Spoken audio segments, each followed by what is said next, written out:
Uyum joyim deydigan qizlar uchun bugungi uborkalarga, motivatsiya sizlarga. Maydalardan qo'rqib shamollardan keyin endi balkonimni shipirib oldim. Muhokama qilmaymiz qizlar. Hammani uyga kuzatib, hamma joylarni yig'ib olib, bir pilisos qildim, o'zim joylarni taxlab. Bugun ikkinchi etajimni yaxshigina pilisos qilib, hamma joylarni tozalab oldim.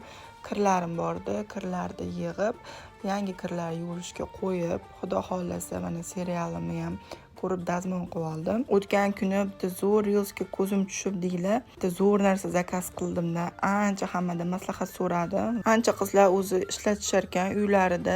Nimaga oldinroqman bilmagan ekanman bu narsani, juda afsuslandim. Uylarimni tozalab bo'lganimdan keyin juda ham haligi uydan shira islar kelishini xohlayman, lekin освежитель, o'sha diffuzorlardan, har xil lifehacklardan to'yganman. O'shanga mana shunaqangi bahor va bahorinsalarni zakaz qildim. Hayit ayyomidan oldin shunaqa chiroyli bokslar tayyorlashyapti ekan. Robaga har xillarini aytdim.